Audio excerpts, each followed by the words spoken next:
Je sais pas vous, mais le machallah, quand le mec est sorti de la piscine, il m'a terminé.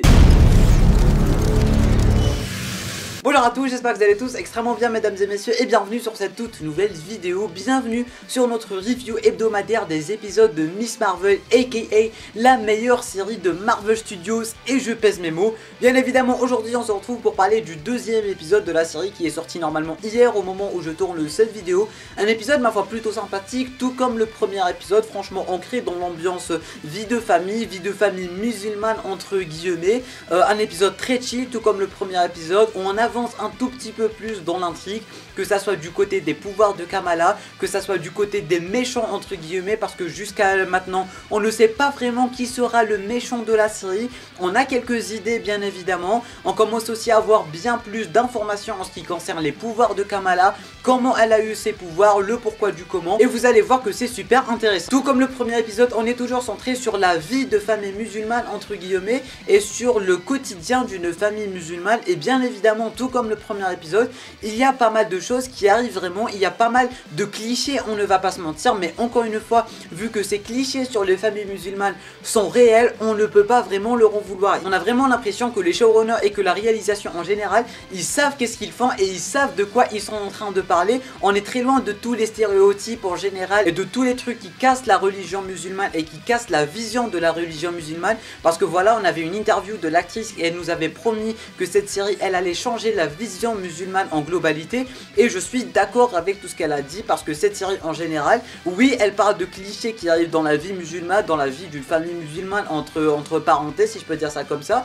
mais encore une fois, vu que tout ceci est vrai, on ne peut pas vraiment leur en vouloir. Mais vu qu'ils sont en train de nous proposer une super héroïne musulmane et de s'éloigner de tous les stéréotypes, de tous les clichés qui n'ont vraiment aucun sens, et de nous proposer uniquement du concret et des choses qui arrivent vraiment dans un quotidien de famille musulmane ou de personnes musulmanes entre parenthèses, du coup ça fait vraiment le taf. Par exemple à un certain moment on avait une scène dans la mosquée où on avait un mec qui avait volé les chaussures de la copine de Kamala. J'ai envie de vous dire que oui, ça arrive, surtout quand t'as des chaussures super qualitatives si je peux dire ça comme ça. Et du coup, petite parenthèse, j'ai une petite technique. Si tu as de belles chaussures et que tu veux absolument aller à la mosquée, tu peux tout simplement les salir, mais pas vraiment trop les salir, tu vois. Tu peux marcher sur de la poussière ou sauter sur de la poussière, comme ça ils vont devenir toutes poussiéreuses et tout, et du coup tu leur fais comme ça, t'as plus de poussière.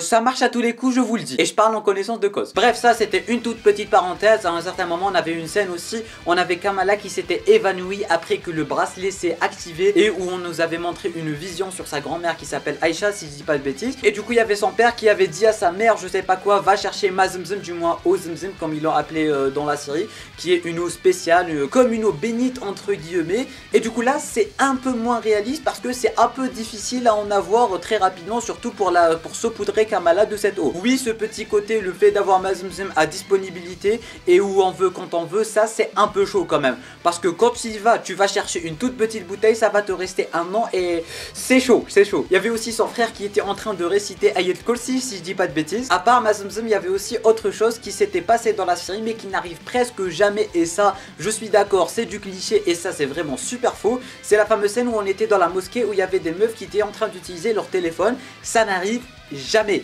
Personne n'utilise son téléphone dans la mosquée. C'est assez mal vu et je n'ai jamais vu ça arriver. Vraiment jamais. Surtout pour prendre des selfies, pour s'amuser, pour parler en général, mais vraiment jamais. On avait aussi la scène où elle était en couple, où elle cachait son couple à son frère, et ça aussi, ça arrive, c'est le genre de choses qui arrivent. On a toujours les grands frères qui sont surprotecteurs dans leur petite sœur et tout. Et ça, j'ai envie de vous dire que ce n'est pas uniquement en famille musulmane. Alors oui, en famille musulmane, c'est un peu trop poussé, mais ça arrive aussi, et j'adore tous ces petits clins d'œil de rien du tout, mais qui sont réels et du coup qui enlèvent un peu toutes les idées reçues en général. Du coup voilà, c'est en globalité tout pour ces easter eggs famille musulmane, pour tout ce que nous a proposé ce deuxième épisode en termes de côté musulman, de vie de famille musulmane entre guillemets. Et du coup techniquement on va faire ça avec chaque épisode. Dès qu'il y a un nouvel épisode, je vais vous parler en globalité de ce qui s'est passé, comme ça pour ceux et celles qui n'auraient pas capté des trucs, je vais vous en parler et vous l'expliquer en général. Bref, maintenant on rentre directement vers l'intrigue globale de ce deuxième épisode épisode en général.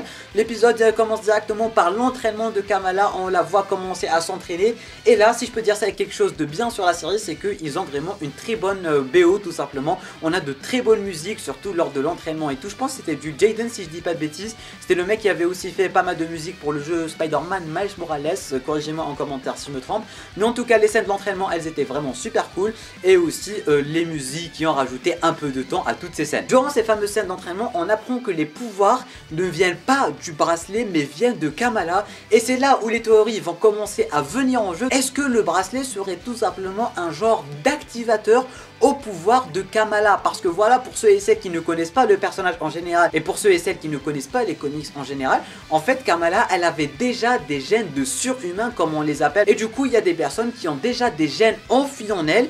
Et il y aura quelque chose qui va permettre à activer ses pouvoirs. Dans le jeu Marvel's Avengers et dans les comics en général, Kamala a été exposée à un genre de gaz qui a activé ses gènes en fait. Et du coup je me pose la fameuse question, est-ce qu'en fait le bracelet dans le MCU serait l'équivalent de ce fameux gaz dans les comics? En général, j'ai envie de vous dire que oui et non en même temps. Parce que si c'est vraiment le bracelet qui a aidé à développer les gènes de Kamala, il y aurait potentiellement d'autres reliques qui vont débloquer les gènes d'autres gens. Parce qu'en globalité, les surhumains, il y en a beaucoup de surhumains qui ont les gènes en eux. Ou bien leur pouvoir n'a tout simplement pas été débloqué, si je peux dire ça comme ça. Parce que dans les comics, Kamala a été exposée à un gaz débloqué par Thanos, si je dis pas de bêtises, un truc dans le genre. Et du coup, je me dis que dans le MCU, l'équivalent du gaz, c'est tout simplement des reliques, un peu comme le fameux bracelet de Kamala. Et du coup, il va y en avoir pas mal dans tout le MCU en général, peut-être même dans la série, pour nous proposer le vrai méchant de la série, entre guillemets. Et du coup ça pourrait tout simplement s'y prêter. Parce que voilà, de base dans le premier épisode on commençait à se poser des questions. Les pouvoirs de Kamala nous dérangeaient pas mal. En mode c'est un peu Green Lantern mais version Marvel. C'est un peu Green Lantern mais à la place de l'anneau on a le fameux bracelet. On commençait à se poser des questions. Mais là avec ce deuxième épisode, de 1 on apprend que c'est le bracelet qui a activé les pouvoirs qui étaient déjà en Kamala. Et de 2, on apprend que le bracelet a une histoire avec l'histoire de famille de Kamala et avec sa grand-mère je crois, ou bien la grand-mère de sa mère, je sais plus, cette fameuse Aïcha qu'on a vu 2 fois durant l'épisode, qu'on a vu 2 fois dans des scènes où Kamala était en train de tomber dans les pommes, que ce soit la première scène qu'on avait déjà abordée durant cette vidéo, ou la deuxième scène qui était en plein sauvetage du mec qui en fait avait volé les chaussures de la copine de Kamala, parce que quand on la voyait la sauver, on voyait qu'il portait les mêmes chaussures qu'avait mis la copine de Kamala dans la mosquée. Je sais pas si vous me suivez, mais en tout cas apparemment c'était vraiment lui qui avait volé les chaussures de la copine de Kamala. Petite historique qui va pas plutôt sympathique. Puis quand elle était en train de le sauver, on voyait qu'elle galérait un peu, on voyait qu'elle contrôlait toujours pas ses pouvoirs, et du coup là elle s'est rendue compte qu'il fallait qu'elle fasse quelque chose, et là elle se met à courir et tout, et ça marche super bien. Et là quand elle l'a sauvé, elle avait fait un super héros landing, si je peux appeler ça comme ça. C'était archi stylé, il y avait une petite musique super héroïque et tout. Et là elle a directement eu un nouveau flashback, un nouveau flash, je sais pas quoi, vu que techniquement c'est pas un flashback, mais en tout cas elle est à nouveau tombée dans les pommes. Et du coup elle a encore eu une vision de cette fameuse Aïcha, ce qui fait tomber le mec, et du coup ça va casser un peu son délire super héroïque. En ce qui concerne le sauvetage, j'ai trouvé vraiment sympa comment ils ont parlé de pizza, ils ont parlé de glace à la pizza et tout. Et encore une fois, ce que j'aime le plus avec cette série, c'est qu'elle a un petit côté réaliste, si je peux dire ça comme ça. Il y a des choses qui peuvent vraiment se passer IRL, et c'est ça que j'ai vraiment apprécié. Tu vois, à un certain moment il y avait des mèmes et tout, ils parlaient de tout et n'importe quoi, c'était vraiment super sympa.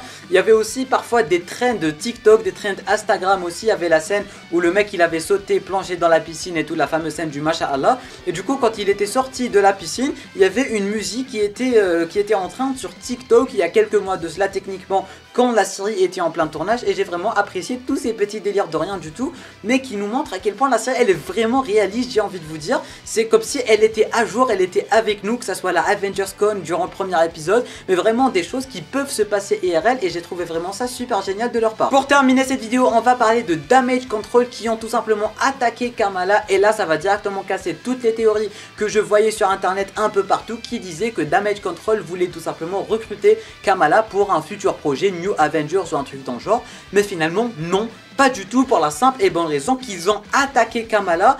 Pourquoi? Comment? On ne sait pas pourquoi ils l'ont attaqué, mais en tout cas l'attaque elle était vraiment sympa et pour une fois on a un lien avec d'autres projets du MCU et ça fait extrêmement plaisir. À part Doctor Strange et The Multiverse of Madness qui avait un rapport direct avec WandaVision, on avait 0 projet qui avait rapport les uns avec les autres, mais là ça a directement rapport avec Spider-Man Far From Home ainsi que Spider-Man No Way Home, parce que voilà, j'ai l'impression qu'en fait Damage Control ils ont attaqué Kamala parce qu'ils ont l'impression que les héros, du moins que les gens qui ont des pouvoirs sont des menaces pour la société en général, parce que j'ai l'impression aussi que c'est Spider-Man qui a cassé tout le délire avec les super-héros et que les super-héros sont des menaces, ce qui amène Damage Control à attaquer Kamala. C'est la seule solution que je trouve et on va entrer un peu plus en détail à la fin de cette vidéo et dans une future vidéo théorie. Mais du coup j'ai vraiment adoré comment ils ont utilisé les drones qu'on avait vu dans Spider-Man No Way Home, c'était vraiment super sympa et du coup ça nous confirme que Edith est bel et bien aux mains de Damage Control. Qu'est-ce qu'ils vont en faire, je ne sais pas, mais en tout cas des clins d'œil ma foi plutôt sympathique et j'adore tous ces petits liens de rien du tout mais qui font vraiment archi plaisir. Du coup ma petite théorie est plutôt simple, j'ai l'impression qu'ils vont un peu se baser sur les événements du jeu Marvel's Avengers mais changer l'AIM par Damage Control, vu que l'AIM du MCU a été utilisé déjà par Iron Man 3 et du coup ça a cassé tout le délire de l'AIM, parce que je rappelle que l'AIM est un peu une agence internationale si je peux dire ça comme ça, et du coup dans le jeu Marvel's Avengers l'AIM en fait elle était en train de kidnapper des surhumains pour faire des expériences sur eux, pour créer des robots et tout. Et j'ai l'impression que Damage Control va un peu faire la même chose avec Kamala, c'est-à-dire que peut-être ils connaissent l'existence des surhumains, peut-être qu'ils savent qu'il y a des gènes en eux et du coup ils savent pas vraiment comment les activer, et quand ils ont vu Kamala, quand ils ont vu que Kamala a réussi à les activer, peut-être qu'ils veulent la prendre pour faire des expériences ou un truc dans le genre, peut-être pour essayer de voir comment fonctionne son bracelet, peut-être tout simplement pour faire des expériences sur elle, ou peut-être tout simplement parce qu'ils pensent que c'est tout simplement une menace, et ça pourrait tout simplement s'y prêter. En tout cas si vous avez des théories, n'hésitez pas à les balancer en bas dans les commentaires. Mais en tout cas j'ai vraiment l'impression que Damage Control c'est un peu l'équivalent de l'AIM version MCU et que le bracelet de Kamala c'est un peu l'équivalent du fameux gaz version MCU. Ça pourrait tout simplement s'y prêter et tout porte à y croire en fait. Dernier point que je voulais aborder durant cette vidéo, c'est la fameuse scène où on avait le pseudo copain de Kamala qui était intervenu pour sauver Kamala, et là il lui dit je te présente ma mère, et du coup ça m'a directement rappelé la toute première scène où ils avaient rencontré le frère de Kamala, où ils ont trouvé l'excuse qu'ils étaient des pseudo-cousins, si je peux dire ça comme ça. Et du coup, à la fin du film, on se rend compte en fait que la mère de ce mec, c'est tout simplement la meuf que Kamala voyait dans ses visions. Et du coup, techniquement, ils n'ont pas menti aux frères de Kamala et qu'ils sont vraiment cousins. Alors, le pourquoi du comment, je ne sais pas trop comment ça va se passer, mais en tout cas, dès le prochain épisode, on va avoir pas mal de réponses en ce qui concerne de cette grand-mère de Kamala et la mère de ce mec. On aura vraiment pas mal de réponses, que ce soit en ce qui concerne le bracelet, comment il active des pouvoirs, est-ce qu'il y a pas mal d'autres reliques dans le MCU en général. En tout cas, cette mademoiselle Aïcha va nous donner pas mal de réponses. Bref, je crois avoir dit tout ce que j'avais à dire durant cette vidéo en ce qui concerne le deuxième épisode de Miss Marvel, un épisode que j'ai vraiment apprécié. En ce qui concerne les théories, que ce soit sur Damage Control ou sur les pouvoirs de Kamala en général, on va les aborder dans des vidéos dédiées, du coup d'où l'intérêt de t'abonner ainsi qu'activer les notifications. Tu peux cliquer juste ici sur ma gueule, tu t'abonnes, t'actives les notifications, comme ça tu vas pas rater les prochaines vidéos. Tu peux regarder une autre vidéo en cliquant juste ici, et moi je te dis à très bientôt pour une toute nouvelle vidéo. C'était un Amiat, portez-vous bien.